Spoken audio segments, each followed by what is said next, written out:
Good afternoon and welcome to the latest Number 10 press conference. I'm very pleased to be joined by Jonathan Van-Tam, Deputy Chief Medical Officer, and Simon Stevens, Chief Executive of NHS England.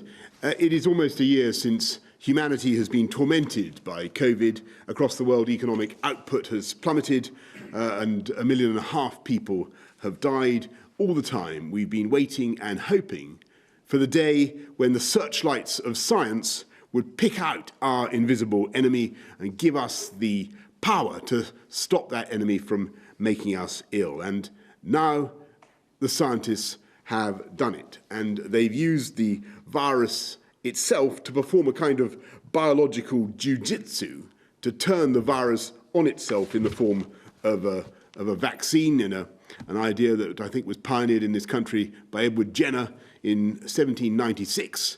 And today we can announce that the government has accepted the recommendation from the Independent Medicines and Healthcare Products Regulatory Agency to approve the Pfizer-BioNTech vaccine for distribution across the United Kingdom.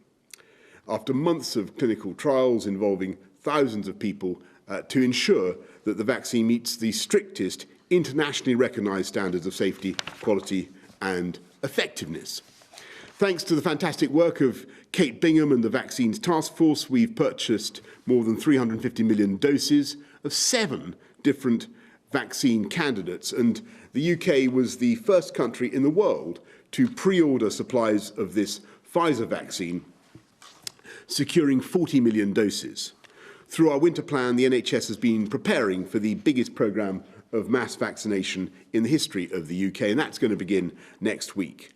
And in line with the advice of the Independent Joint Committee on Vaccination and Immunisation, the first phase will include care home residents, health and care staff, the elderly and those who are clinically extremely vulnerable.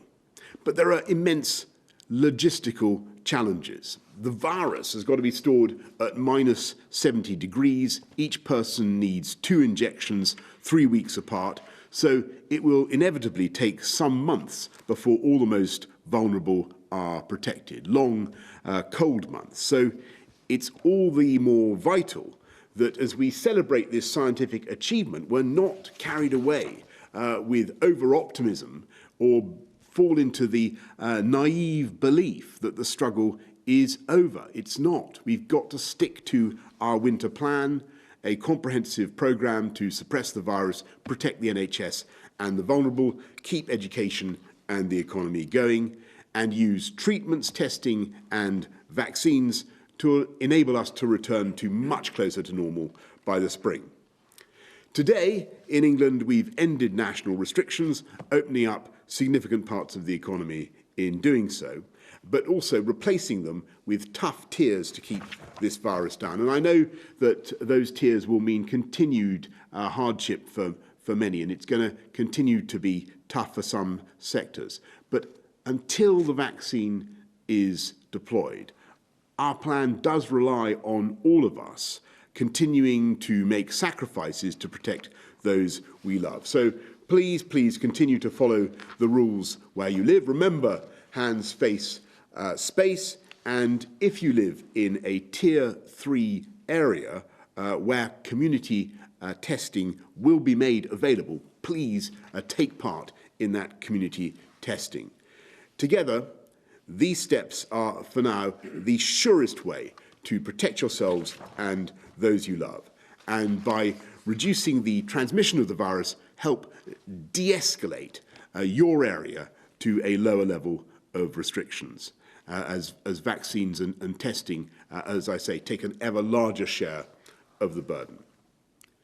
As we do all this, we're no longer resting on the mere hope that we can return to normal next year, in the spring, but rather the sure and certain knowledge that we will succeed and together reclaim our lives and all the things about our lives that we love. So I want to thank the scientists and all those around the world who've taken part in the trials and got us to this stage. And I want to hand over now to Simon Stevens of the NHS.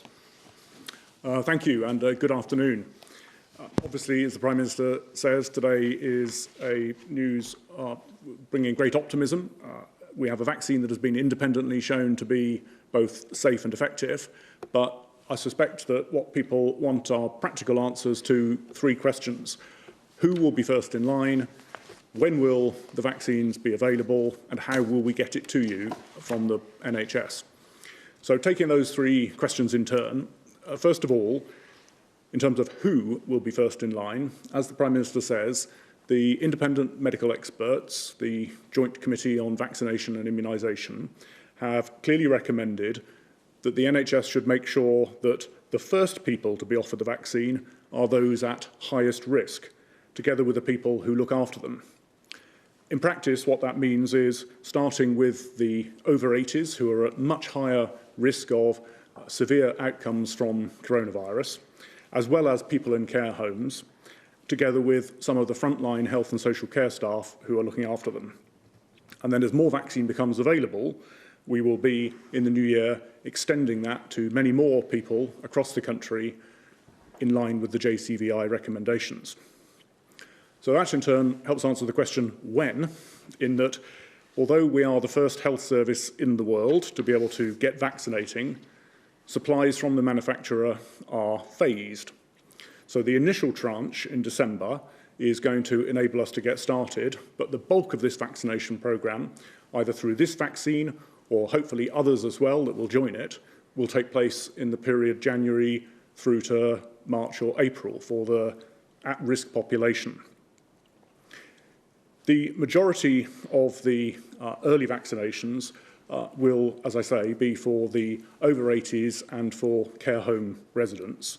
And since you need 2 jabs with an initial injection and then a booster, typically around 21 days apart, that means that we've got to reserve the second dose for the people who are getting the first dose in December to make sure that that second dose is available for them.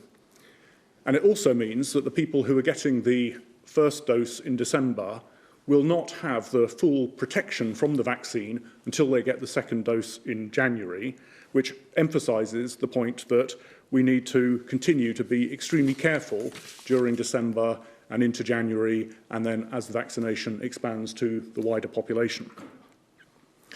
So that's who and that's when. In terms of how, the vaccine that has been approved for the NHS to deploy today, the Pfizer-BioNTech vaccine, is being independently shown to be medically safe, but it is logistically complicated. We have to move it around the country in a carefully controlled way, initially at minus 70 degrees centigrade or thereabouts, and then there are a limited number of further movements that we are allowed by the regulator to make. It also comes in packs of 975 people's doses, so you can't, at this point, just distribute it to every individual GP surgery or pharmacy, as we normally would for many of the other vaccines available on the NHS. So the phasing of delivery, the way we will do it, is that next week, around 50 hospital hubs across England will start offering the vaccine to the over 80s and to care home staff and others identified by the JCVI. Typically, they may be people who were already down to come into hospital next week for an outpatient appointment. So if you're going to be one of those people next week or in the weeks that follow, the hospital will get in touch with you. You don't need to do anything about it yourself. That will then be followed in the subsequent weeks with GP practices coming together in each area to operate local vaccination centres. And that will grow to over 1,000 places right across England where GPs will be in touch with their at-risk patients, inviting people to come forward for vaccination. We've had an excellent response from GPs across the NHS wanting to participate in this programme, and as the extra vaccine comes available, we'll be able to turn on more of those GP-led clinics. And then if the MHRA, the independent regulator, as we expect they will, give approval for a safe way of splitting these packs of 975 doses, then the good news is that we will be able to start distributing those to care homes. And then as even more vaccine becomes available, finally, we will be able to switch on large vaccination centres across the country and indeed invite local community pharmacists, probably at the beginning of January, to begin to offer vaccination as well. So, in a nutshell, this is going to be a phased programme. We, the NHS, your GP or your hospital, the NHS will contact you if you are ready to be offered the vaccination. And today, of course, is a day of great optimism, but for all the reasons I've said, I think it needs to be tempered with realism around phasing. The NHS has got a fantastic track record around vaccine delivery, but this is the first time in the world that these particularly complicated logistics are being put into practice. And finally, I should of course conclude, I think, with a big thank you to not only the scientists and the researchers who have managed to produce this vaccine, but to all of my fellow staff across the health service, the nurses and doctors and the therapists and the paramedics, who are all going to now mobilise for what is the biggest vaccination campaign in our history. Thank you. Thanks very much, Simon. Jonathan, anything to add? Thanks, Prime Minister. Yes, I'd like to add a few science reflections, if I may, and begin with the fact to tell you quite openly, and I don't mind telling you, and I'm not saying it for effect, the office will tell you it's true, that I was quite emotional this morning when I heard June Rain, Sir Munir Pir Mohammed and Wei Shen Lim lay out how they'd got very meticulously to their conclusions about the Pfizer vaccine. And what a momentous journey and international effort it has been. Discovery by two scientists who originally lived in Turkey, development by a German biotech company, involvement of a massive US pharmaceutical giant, and then involvement of our own UK MHRA to bring home the goods in terms of the UK. What a fantastic journey. And I gave you the train analogy many weeks ago now. The train has now slowed down safely. It has now stopped in the station and the doors have opened. That was the authorisation by the MHRA. What we need now is for people to get on that train and travel safely to their destinations. Those destinations are all over the UK. This train is going to stop several times on the way. It's going to have to reach all parts of the UK. There will be trains that come behind it, and that is all going to take time. So everyone needs to be delighted with the news today, but equally patient and realistic about how this rolls out over the next few months. And now some serious science points. Number one, we have one authorised vaccine, but we need more. We're very hopeful we will get some more, but it is still possible that some of the ones in development will fall by the wayside, and you have to be prepared for that.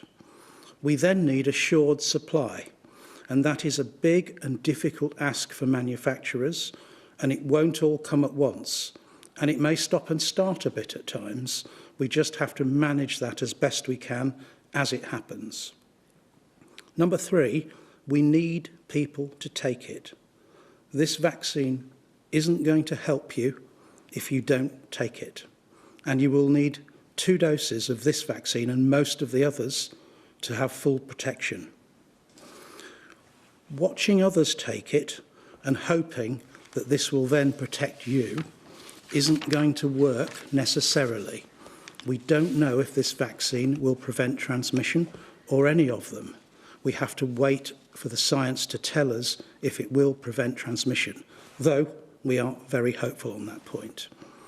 We also have to be patient to see the real live effects on transmission and hospitalisations and deaths. And until we see that as scientists, we can't then scope what the likely impact is going to be on bringing this pandemic to an early end.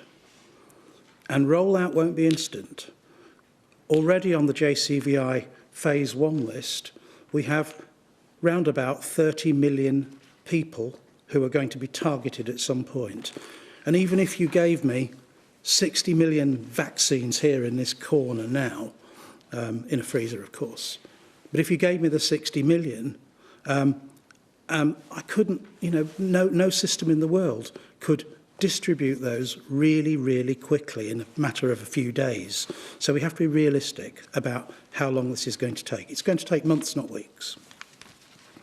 And for now, the other measures, the tier measures, the social distancing, have to stay in place.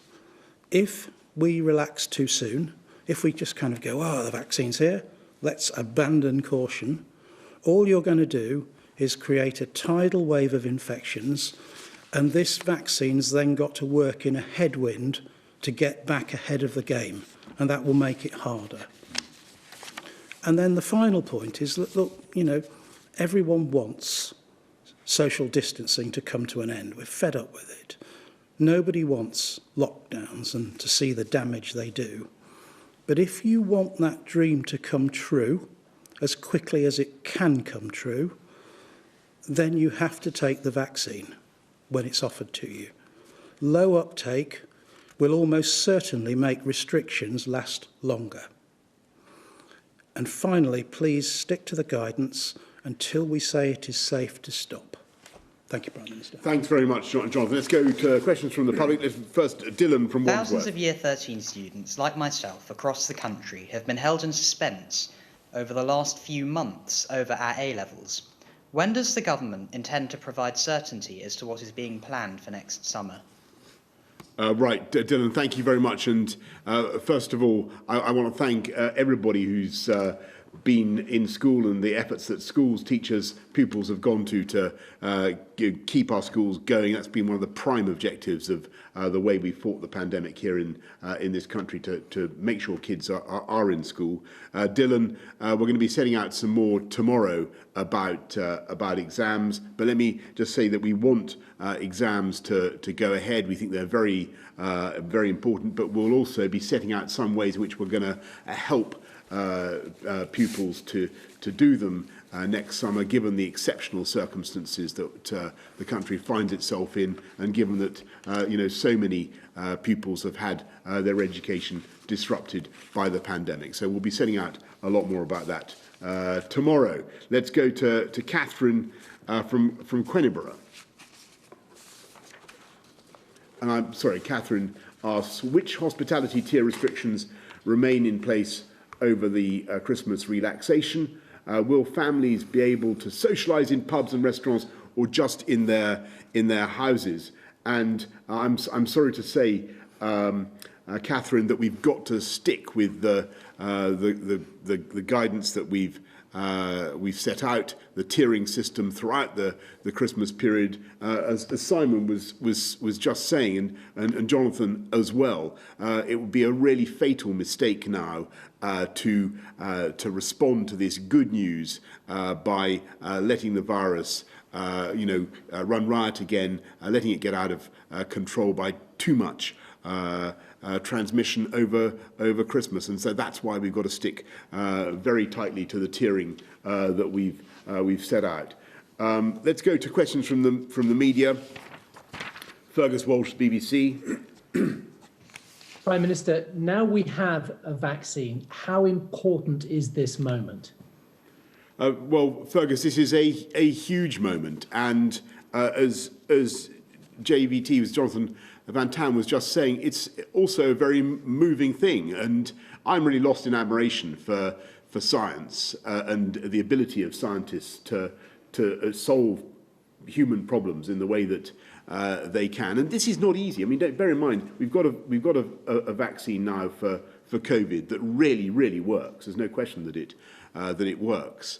But we haven't got a vaccine for SARS, for MERS, for HIV. There's a huge, fantastic effort has gone into this. And when you consider the damage that, as I was saying earlier, the damage that this virus has done to human life across the planet, the economic damage, the social damage, to say nothing of the cost in life and suffering, it is a fantastic moment. But, to repeat the key message, the worst thing now would be to think that this is the moment when we can relax our guard and think that it's game over in the fight against COVID. This is not the end. we have to fight on, and we have to continue with the tough measures that we've announced today. Thanks very much, Fergus. Let's go to Emily Morgan of ITV. Hello, thank you. A question to you, Prime Minister. Your scientists have said that care home residents should be the first people to get this vaccine. Are you confirming then that they won't be? And if not, aren't you failing to protect our most vulnerable? And if I may, a question to you, Simon Stevens. What are you doing right now to address this logistical challenge to get the vaccine to care homes sooner rather than later?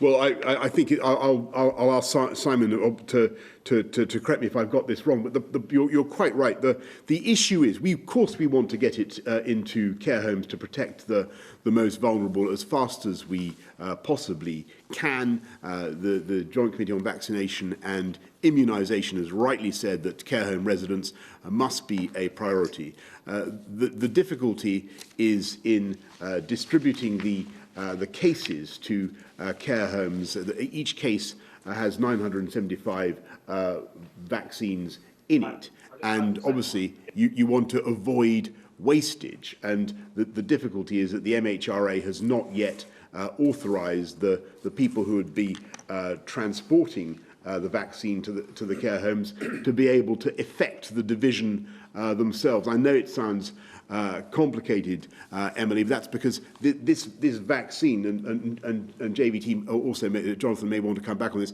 this vaccine is, it needs to be kept deep frozen, as you know, minus 75.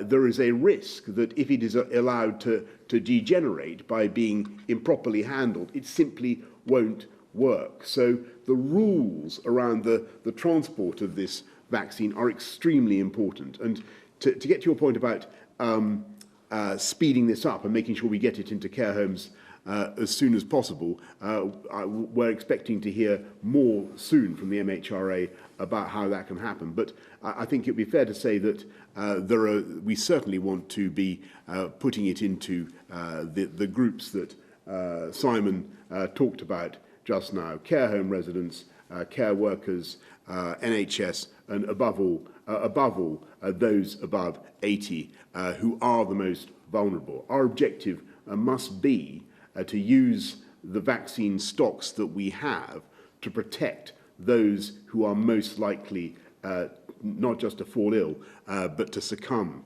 to the disease. That's what the JCVI has decided, and I think quite rightly. But Jonathan and Simon. If I may come in, Prime Minister, and say, Emily, I think your remarks about failure are extremely unfair when one considers that a new virus emerged less than 12 months ago and we already have our first vaccine. And Professor Stevens has been very clear that as soon as it is legally and technically possible to get the vaccine into care homes, we will do so. But you know, this is a complex product with a very fragile cold chain. It's not a yoghurt that can be taken out of the fridge and put back in multiple times. It's really tricky to handle. And so I think, you know, we'll get there as fast as we can is the answer, and we are trying extremely hard. Simon, anything you want to add on that? Well, no, I think you both said it absolutely accurately. I mean, we are raring to go in the NHS. We want to be able to vaccinate people in care homes for COVID, just as we vaccinate care home residents for many other things, including winter flu.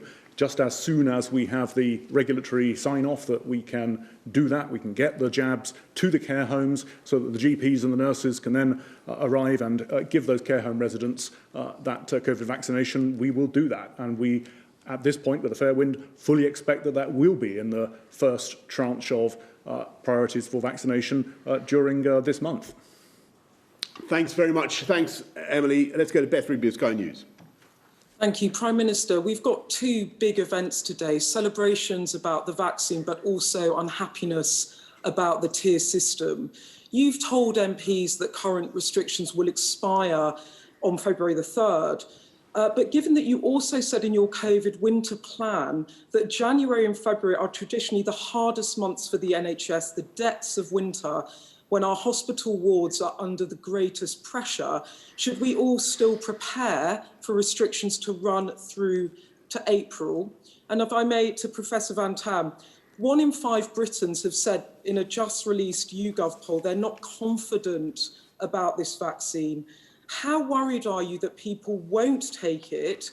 And given that you just said we don't know if it reduces transmission, what percentage of the population would need to take it for it to be effective enough to be able to lift restrictions? Thank you. Beth, well, first of all, just on the tiering, and yes, of course, I totally accept that that they're tough. These tiers are obviously a huge amount of the economy is opened up, but the restrictions do remain tough, particularly in tier 3 on hospitality, and we deeply, deeply regret that. We're doing everything we can to help, but the way forward is not just the steady rollout of the vaccine that we've and several vaccines, we hope, that we've been describing over the next few weeks and months, but also using observation of the tiering plus community testing. As they have in Liverpool with great success. 284,000 people in Liverpool took part in mass testing, so local leaders, MPs, everyone can get together to do those community tests and drive and isolate the positives and help the negatives to do things differently, and that way drive the incidence down and get the virus keep the virus under control and come down the tiers. We hope before Easter as well. So that's the tool that we see working in addition to the vaccine. So Beth, thanks for the questions. On a vaccine that reduces transmission, that is always the final big win if you can get a vaccine that does that. Because we can't be sure of that yet, and we'll have to wait and see if that is the case with this vaccine, and others to follow. I'm quite optimistic, but far from certain. And because we can't say to what extent the percentage of transmission that is taken out by the vaccine, because it's not binary, it's not kind of it either does or it doesn't, it's a percentage that it will take out. Until we know that and the scientists can model that, we won't be able to say the kind of total population vaccine uptake, the magic number you're after, and understand why you're after it. But we can't give it to you yet. But I don't want to take away from the fact that the not immediate, but quite in the foreground, almost as big win, is stopping people going into hospital with COVID-19, stopping them dying in hospital from COVID-19, and removing that fear that they're going to have to run that risk. And if we can do that, that's much closer in the terms of time to the future, when we'll know those kind of answers. And we already know from the preliminary data from AstraZeneca, as in their press releases, that they had no hospital admissions at all in the group that received the vaccine. So, those kind of things are very encouraging. And if we can get the hospital burden under control, then at that point, and when we're confident it's under control, we can start to think about what the other options are around the edges of getting this country back to normal, which we all want so much. So just kind of stay with us. Thanks, Can I just jump in quickly? Prime Minister, just to be clear, do you expect to roll over the tier system on February the 3rd? Well, we will judge the situation as I told the House yesterday and repeated today on the basis of the data. But I think for the time being, Beth, you've got to take it that tiering is going to be a very, very important part of our campaign against coronavirus, and I think it's absolutely vital that people continue to stick to the guidance and follow the rules. That is completely crucial. Mesa Hall of the Express. Thank you, Prime Minister.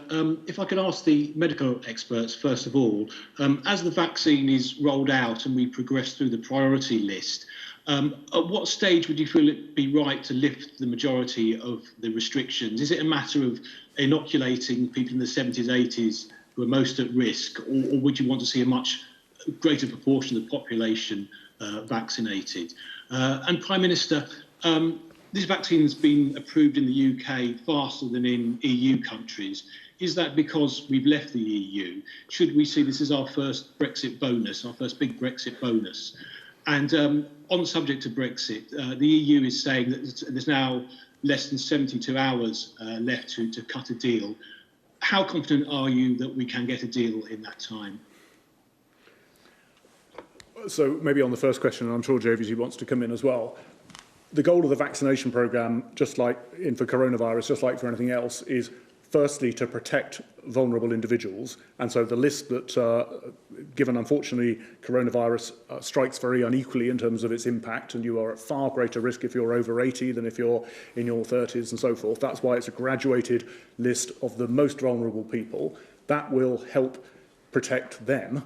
And then the second goal is preventing people spreading it unknowingly to others. And as JVT said, we don't at this point know whether this vaccine will have that effect. But that's obviously one of the great benefits that you get from the winter flu jab. It's the benefit you get from the measles, mumps and rubella jab. So there is a good sort of reason for thinking that that might be the case, but we don't definitively know that that's the case as we sit here today. So, Mesa, all I would add to that is to say that the JCVI priority list, phase 1, which takes us down to people 50 years of age and over, and obviously under the age of 50, if you're in an at-risk group. Taken together, those groups, it's not an accident that they take out, with a very effective vaccine and very high uptake, 99% of COVID-related mortality, deaths in the UK. It is not an accident that that's how JCVI got to the phase 1 priority listing. Yeah, and Mesa, just on your question about, how come the UK's seeming to get the vaccine early, perhaps ahead of many other countries. I think that's really down to the vaccine task force more than anything else, and the way they've gone out to organise that. But what I would say about this, all these vaccines, all 7 of the ones that the UK is backing, that these are global efforts. You've got scientists around the world coming together to make this possible. And it's a truly international thing, and very, very moving to see it. On Brexit and where we are with the negotiations, well, we remain absolutely committed to trying to get a deal if we can. I think our friends know what the UK bottom line is and what people voted for on June the 23rd, 2016. They voted to take back control. It's about making sure that the UK is able to run its own laws, its own fisheries, and so on. And that's fundamentally what it's all about, and that's what we're all working for. Let's go to Hugo Guy of the Eye. Thank you, Prime Minister. When you first announced the new tiering system that's come into effect today, you suggested that it was likely to stay in place until the end of March.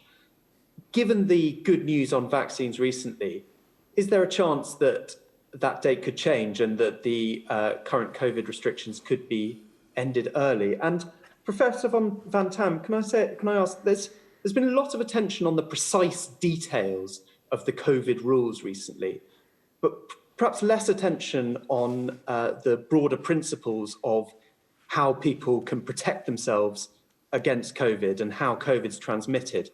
Are you confident that the public knows enough about the risks of COVID transmission, particularly, for example, issues around ventilation, which it now seems may be more important than other factors that were stressed early in the pandemic? Yeah, well, Hugo, on your first question, which a lot of colleagues have asked in one way or the other. What difference does this make to the tiering? Well, first thing to say is, for now, it makes absolutely no difference. Absolutely no difference. We've got to focus on keeping the virus under control, getting it down, tough tiering, mass community testing, as I've described. But clearly, as we go on in the next weeks and months, and hopefully we're able to use testing and the vaccine to drive it down.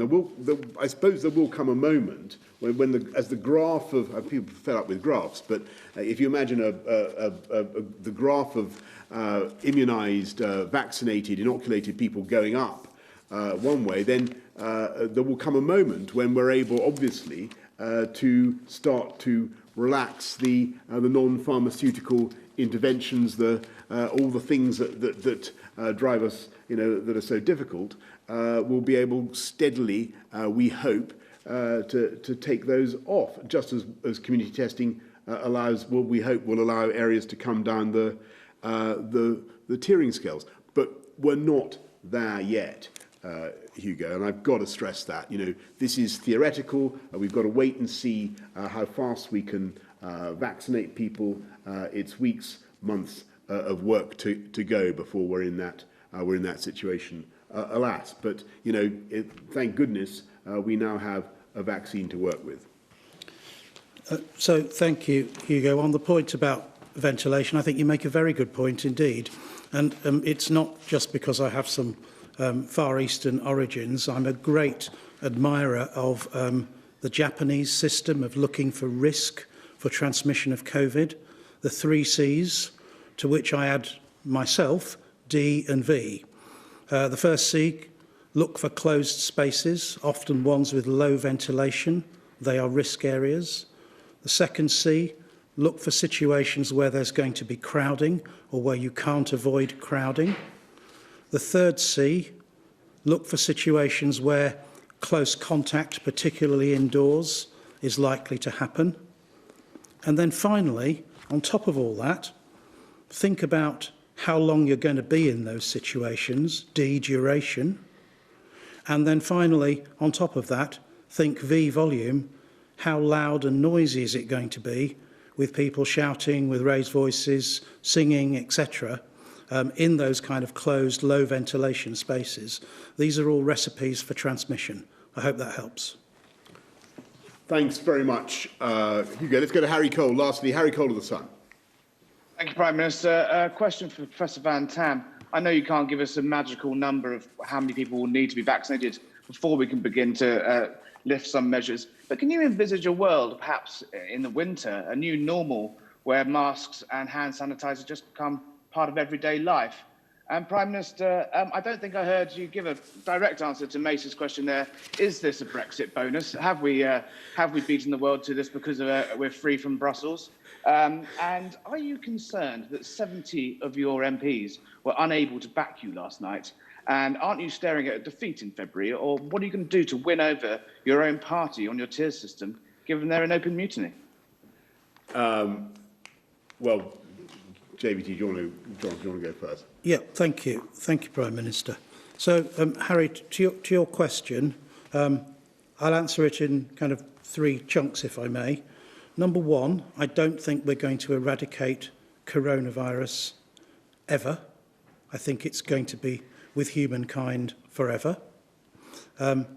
Secondly, I think we may get to a point where coronavirus becomes a seasonal problem. I don't want to draw too many parallels with flu, but possibly that is the kind of way we would learn to live with it. And the third point is, do I think there will come a big moment where we kind of, have a massive party and throw on masks and hand sanitizer and say that's it, it's behind us, like the end of the war? No, I don't. I think those kind of habits that we've learnt from that clearly stop the spread of other respiratory viruses, such as flu, will perhaps persist for many years, and that may be a good thing if they do.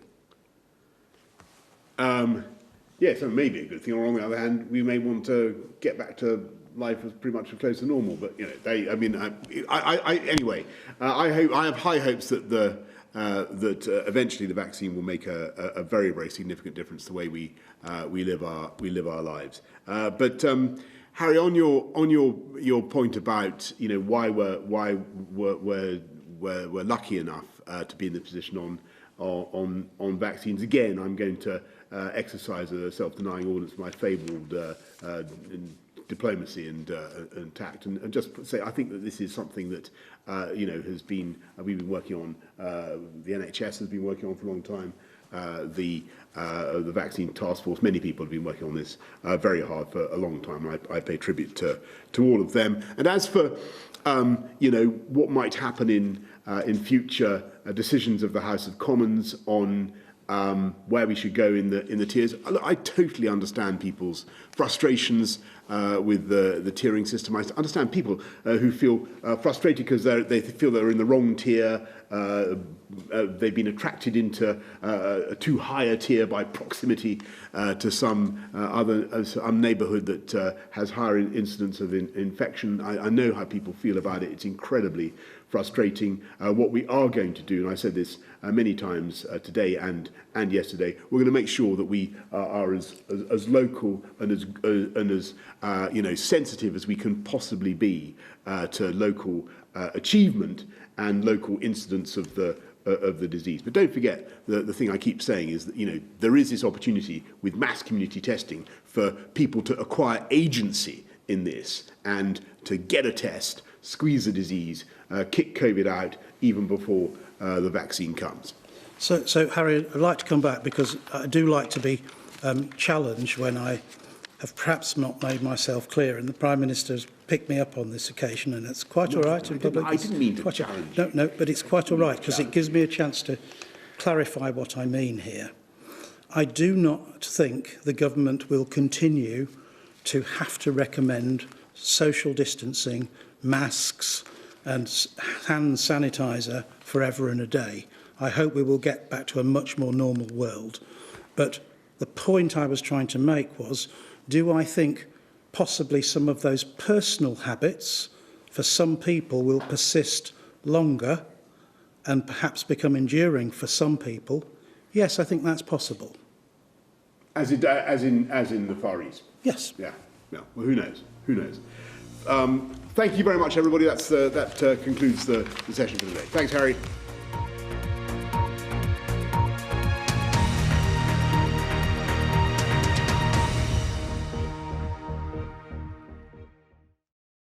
See the headlines as they happen and watch BBC News live in the app and get the full story with bbc.co.uk/news. Follow the story for all the latest with BBC News.